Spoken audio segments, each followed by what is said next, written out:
Howdy, everybody. So today we're going to be talking about the old colonial system, kind of focusing on this concept of salutary neglect. So we're going to run through kind of the evolution and growth of the colonies to kind of give you a broad spectrum of what life was like in different places.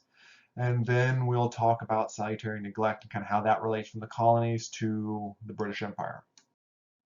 So to kind of give you a scope, at its height, everything in red belonged to the British Empire. So this was not a small empire. So look at Britain. So you see Britain up here. So Britain and Ireland I circled.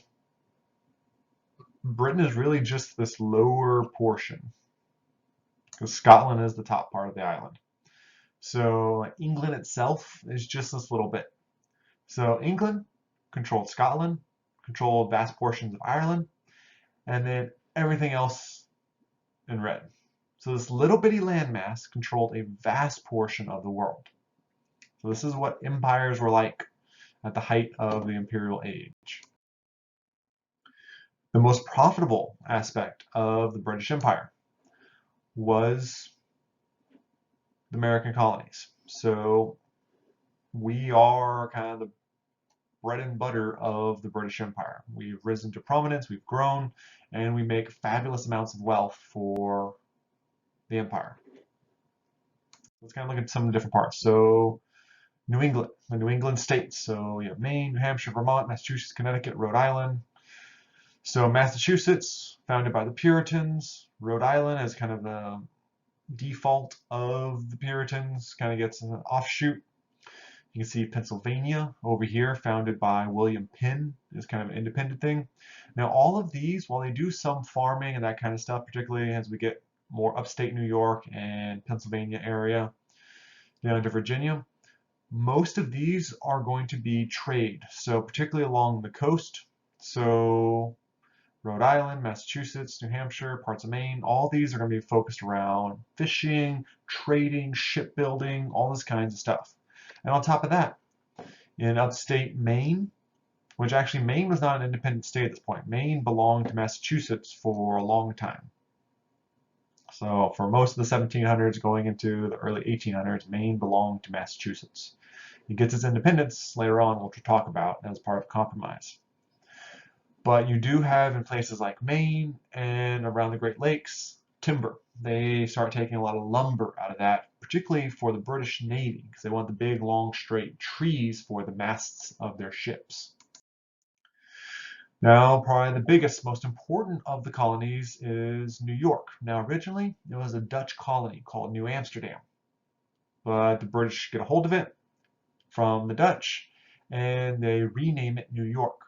So whenever you get like New York or New Jersey, that means there's a place back in England somewhere called York or Jersey. So you got to understand whenever we have a new something, then there's an old something somewhere back in Europe. But New York is going to rapidly grow into one of the biggest, most important trade centers for the American colonies and eventually the United States. Kind of New York and later New Orleans will be the big ones. Then you get the southern colonies. So you have Maryland, which is technically part of the South, Virginia, North and South Carolina, and Georgia. So Maryland and Virginia, big plantation-based colonies, so tobacco, stuff like that. So remember Jamestown, Virginia. So this is where they're getting all that stuff started. Now North and South Carolina are interesting because while they are big plantation, they eventually start growing cotton, sugar, indigo, tobacco, all that kind of stuff. They are going to be people that came from the Caribbean often, that migrated from British Caribbean islands up into the Carolinas. Now Georgia is going to be one of the most unique of the colonies in that it's what's called a penal colony or a prison colony. So you have Spanish Florida right here, but it wasn't really occupied by the Spanish. It was mainly the Seminole Indians that controlled it, and the Seminoles liked raiding into North and South Carolina, attacking, stealing stuff, and they would cross back into Florida where the British couldn't follow without causing a problem with Spain. So the English got a bright idea. They're like, we have too many poor prisoners, so we'll give them an option. You can either stay in debtor's prison, so if you couldn't pay your debts, you went to prison, so you can either stay in debtor's prison, or we can ship you to Georgia, where you're in a giant prison colony. A lot of people chose the prison colony, and eventually life in Georgia just turned into normal colony. But for a long time, it was a prison colony serving as a buffer. So if the Indians attacked, they would hit Georgia, cause violence against the prisoners, but they wouldn't make it to the Carolinas. So it was like human shields to protect them from the Native Americans, at least those in Florida.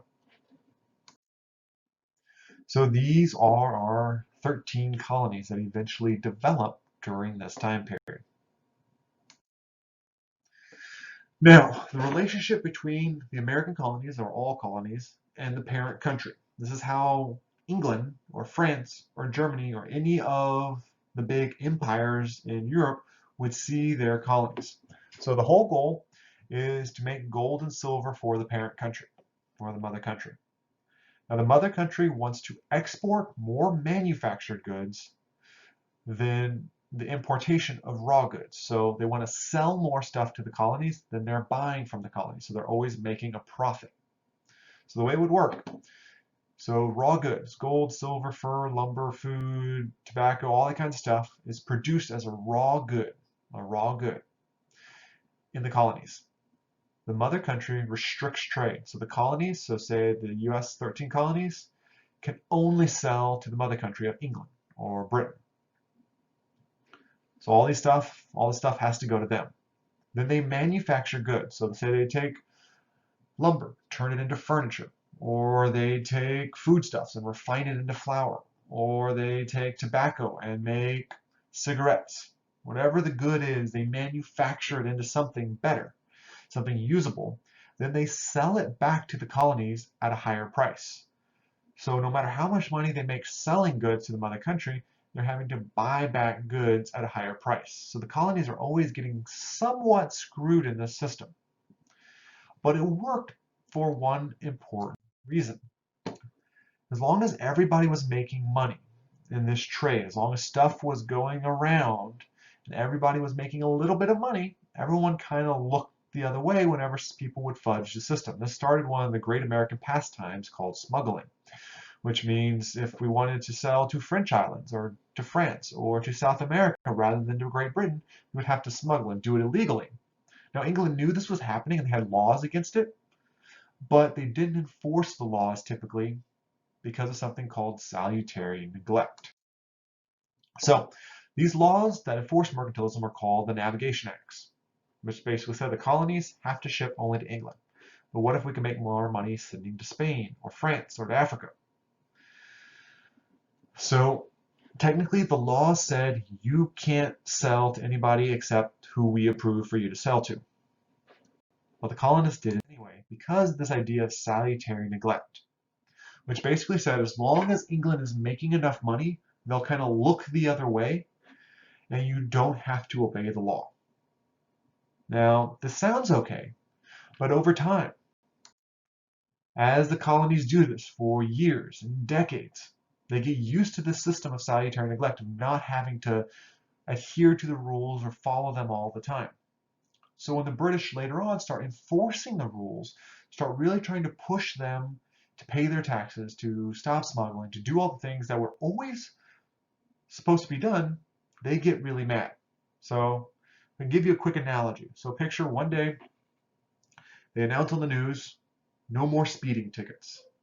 So when you drive your car, you'll never get a speeding ticket no matter how fast you go. They don't change the law. It's still illegal to speed. There's still speed limits. Just no cop will ever give you a speeding ticket. Odds are people are going to start driving like crazy. 100 years go by. They announce on the news they're going to start giving speeding tickets again. They're going to start enforcing those laws. People freak out. They're like, oh my God, how can they do that? It's illegal for them to enforce these laws on us. But the government, in this case the British, are like, no, we've always had a law. You just were breaking it, and now we're cracking down on it.